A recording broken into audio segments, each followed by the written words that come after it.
अंडा फूटने के बाद पेट में ऐसा दर्द हो रहा है, तो आपको 1 मिनट में कंफर्म कर लेना है कि अब आपका इम्प्लांटेशन की प्रक्रिया चल रही है और अब आपका जो भ्रूण है, वो ब्लास्टोसिस्ट बना के आपका इम्प्लांट होने के लिए जा रहा है। सबसे पहले तो जानते हैं फ्रेंड्स कि जो इम्प्लांटेशन होता है, ये इम्प्लांटेशन आपके ओवुलेशन के कितने दिनों के बाद होता है। तो जब आपके पीरियड का साइकिल 28 दिन और 30 दिन की है, अगर आपका पीरियड का साइकिल 20 दिन 25 दिन से कम है, तो इसमें आपका ओवुलेशन नहीं होता है। अगर आपका पीरियड का साइकिल 35 दिन से ज़्यादा है, 2 महीने 40 दिन 45 दिन का है, तो ऐसे में भी आपका ओवुलेशन नहीं होता है। अपने ओवुलेशन को सबसे पहले सही करो और पीरियड को सही करो। जब पीरियड को सही कर लोगे तो ओवुलेशन ऑटोमेटिक सही हो जाएगा। तो जब आपका ओवुलेशन हो जाता है, अंडा और स्पर्म मिल जाते हैं, तो ये मिले हुए अंडा और स्पर्म एक जो है कई सेल्स में डिवाइड होके और एक ब्लास्टोसिस्ट के रूप में हो जाते हैं। और ये ब्लास्टोसिस्ट धीरे-धीरे आपके एंडोमेट्रियम की दीवार में आता है। ये एंडोमेट्रियम की दीवार पहले से ही तैयार होती है आपके बच्चे को वहाँ पे धँसाने के लिए। तो जब ये इम्प्लांटेशन की प्रक्रिया आपके यूट्रस में यानी कि बच्चेदानी में आता है, तो वहाँ पे एंडोमेट्रियम की दीवार तैयार होती है और एंडोमेट्रियम की दीवार की थिकनेस बिल्कुल अच्छी होनी चाहिए, तो ही ये धँसेगा वरना ये धँसेगा नहीं। तो यहाँ पे एक बात मैं आपको एग्ज़ाम्पल के तौर पे समझाती हूँ कि जो एंडोमेट्रियम की दीवार होती है वो क्या काम करती है। जैसे कि आप कोई भी पौधा लेकर आते हो, कोई भी बीज लेकर आते हो, तो जैसे कि ज़मीन में आप गाड़ते हो, गाड़ने के बाद सबसे पहले गड्ढा खोदते हो, ज़मीन में उसको रोपण करते हो, उसके बाद उसको ढकते हो, उसके बाद उसमें पानी, खाद हर चीज़ देते हो, जिससे कि एक पौधा निकलता है। पौधा रहता है तो ज़मीन में उसको गाड़ते हो, गड्ढा करके जो है उसमें डालते हो, डाल के उसमें अपना बीज, खाद हर चीज़ डालते हो, पानी, खाद जिससे कि पौधा बड़ा होता है। वैसे ही आपका एंडोमेट्रियम की दीवार भी है। वहाँ के टिश्यूज़ जो होते हैं ना उसको कुरेदता है। ये सारा चीज़ हार्मोन्स के द्वारा होता है और नेचुरल होता है। इसमें आपका कोई भी रोल, कोई भी प्रक्रिया नहीं होती है। तो जहाँ वहाँ पे एक जो है गड्ढा-नुमा खोदा जाता है और वहाँ पे इसको धँसाया जाता है। जब ये वहाँ पे धँसता है, तो वहाँ पे हल्का-सा आपको पेन महसूस होता है। ये आपके ओवुलेशन जब होता है, अगर 28 दिन और 30 दिन की पीरियड की साइकिल है, तो आपका ओवुलेशन 14वें दिन, 16वें दिन हो जाएगा। तो ओवुलेशन होने के बाद कम से कम 7 से 8 दिन इसको ब्लास्टोसिस्ट बनने में लगता है और जब ब्लास्टोसिस्ट बन जाता है, तो ये धीरे-धीरे आपके यूट्रस की दीवार में धँसने के लिए आ जाता है। तो कम से कम 7 से 8 दिन लगता है, तो आपको वहीं 20 से 22 या फिर 25 दिन का आपका लगभग-लगभग समय आ जाता है। तो वहाँ पे और पीरियड जो आया है उसके 20-22 दिन आ जाता है, जो पीरियड नहीं आया है, आने वाले हैं, उसके कम से कम 7 से 8 दिन पहले ये सारा जो है प्रोसेस आपके अंदर होती है। तो जब वहाँ पे ब्लास्टोसिस्ट बन के बच्चा धँसता है, तो वहाँ पे आपको जो है पेट में दर्द महसूस होता है। तो देखो फ्रेंड्स, अगर पेट में दर्द आपको पूरे थाई में हो रहा है, पूरे पेट में हो रहा है और आपके कमर में भी हो रहा है, तो ये आपको दर्शाता है कि आपका पीरियड आने वाला है।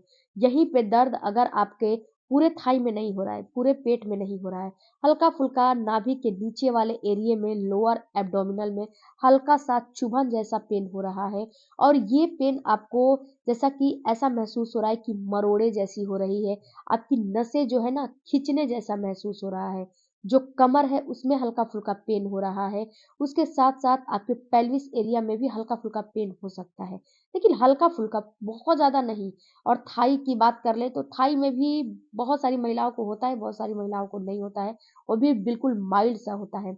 सुई के चुभन के जैसा अगर आपको पेन हो रहा है, वो भी पीरियड के 20वें-22वें दिन के बाद से, तो आपको समझना है कि आपको यहाँ पे इम्प्लांटेशन की प्रक्रिया हो रही है, पूरी हो रही है। गैस के जैसा दर्द होगा, ब्लोटिंग के जैसा दर्द होगा, तो आपको अब समझ लेना है कि हाँ, इम्प्लांटेशन की प्रोसेस हो रही है। अब आपका जो बच्चा है, वो आपके यूट्रस की दीवार में धँस रहा है। और फ्रेंड्स, यहाँ पे आपको पेट में दर्द से ही नहीं पता लगा लेना है कि आपका इम्प्लांटेशन हो रहा है, उसके साथ कुछ और भी लक्षण महसूस होने चाहिए। जैसे कि आपको जो हल्की-सी पीरियड के जैसे जो है ब्लीडिंग आती है, 2-3 ड्रॉप आती है, तो वो भी आना चाहिए। अगर वो नहीं आ रहा है, तो कोई बात नहीं है, कितनी महिलाओं में आते हैं, कितनी महिलाओं को नहीं आते हैं इम्प्लांटेशन की ब्लीडिंग। तो ये ब्लीडिंग बिल्कुल माइल्ड सा होता है और आपको ब्राउन सा होगा और 2-3 ड्रॉप होगा, बहुत ज़्यादा नहीं होगा। बिल्कुल पानी के जैसे 2-3 ड्रॉप होगा, इससे ज़्यादा आपको नहीं होता है। उसके साथ-साथ इसके साथ कुछ और भी लक्षण आपको दिखने चाहिए, जैसे कि आपको बार-बार यूरिन की फ्रीक्वेंसी ब बढ़ जाती है, आपकी बॉडी के अंदर हार्मोन बहुत ज़्यादा बनने लगते हैं, जिसकी वजह से आपको बार-बार यूरिन की फ्रीक्वेंसी बढ़ जाती है, यूरिन आने की समस्या आपके अंदर आने लगती है। बार-बार यूरिन वैसे तो विंटर में बार-बार यूरिन आते हैं, बट अगर आपको प्रेगनेंसी हो जाती है, तो आपको बार-बार यूरिन आने लगेंगे। हर 10 से 15 मिनट में आपको यूरिन की फ्रीक्वेंसी बढ़ जाती है। जब प्रेगनेंसी हो जाएगी पीरियड के साइकिल में, तो आपको ऑटोमेटिक समझ में आ जाएँगे कि आपको प्रेगनेंसी हो चुकी है। इसके साथ-साथ फ्रेंड्स, जो आपका यूट्रस है, यानी कि जो यूट्रस है, वो बिल्कुल ही सही हो जाते हैं और वो अपने आप को फैलाने लगते हैं। जब वो अपने आप को फैलाने लगते हैं, तो डिस्चार्ज की भी फ्रीक्वेंसी आपकी बढ़ जाती है। अगर आपको डिस्चार्ज बहुत ज़्यादा आ रहे हैं, पहले इतना नहीं आ रहे थे और डिस्चार्ज इस समय बढ़े हुए महसूस हो रहे हैं, आपको ऐसा महसूस हो रहा है कि डिस्चार्ज मेरा बहुत ज़्यादा बढ़ रहा है, तो ये भी एक कहीं न कहीं प्रेगनेंसी के ही लक्षण हैं। इसके साथ-साथ फ्रेंड्स, अगर आपको लेथार्जी फ़ील हो रही है, जैसे कि आपको बहुत ज़्यादा थकावट सा फ़ील हो रहा है, बहुत ज़्यादा आप थकी-थकी महसूस कर रही हो, इसके साथ-साथ आपको पैरों में दर्द महसूस हो रहे हैं, आपकी बॉडी बिल्कुल भी काम नहीं कर रही है, तो भी ये लक्षण होते हैं, प्रेगनेंसी के ही लक्षण होते हैं और इसका मतलब है कि आपको कहीं न कहीं गर्भधारण हो चुका है, आप गर्भवती हो चुकी हैं। क्योंकि फ्रेंड्स, ये सारे जो लक्षण होते हैं ना, ये आपके हार्मोन के द्वारा होते हैं। जब आपकी बॉडी में इम्प्लांटेशन की प्रक्रिया शुरू हो जाती है, तो यहाँ पे होते क्या है, इम्प्लांटेशन के साथ-साथ आपकी बॉडी में एचसीजी हार्मोन बढ़ने लगते हैं। जब एचसीजी हार्मोन बढ़ने लगते हैं, तो आपकी बॉडी में ये सारे लक्षण दिखाई देने लगते हैं। क्योंकि फ्रेंड्स, जब एचसीजी हार्मोन बढ़ते हैं, तो आपकी बॉडी में इम्प्लांटेशन के साथ-साथ आपकी बॉडी में जो आपका प्लेसेंटा है, उसका भी निर्माण होने लगता है। तो जब एचसीजी हार्मोन बढ़ते हैं, प्लेसेंटा बनने लगता है, तो सारा हार्मोन बढ़ जाता है और प्रेगनेंसी के लक्षण दिखाई देने लगते हैं। उसके साथ-साथ आपको नींद आने की समस्या बढ़ जाती है। यहाँ पे 2 चीज़ होगा, यहाँ पे एक तो पहले आपको नींद नहीं आएगी, दूसरा नींद आने लगेगी। दोनों ये प्रेगनेंसी के ही लक्षण होते हैं। कितनी महिलाओं को नींद की समस्या हो जाती है, कितनी महिलाओं को नींद में बढ़ोतरी हो जाती है। अगर आपके साथ भी है कि नींद नहीं आ रहे हैं या फिर नींद बहुत ज़्यादा आ रहे हैं, तो भी समझना है कि आपको कहीं न कहीं गर्भधारण हो चुका है।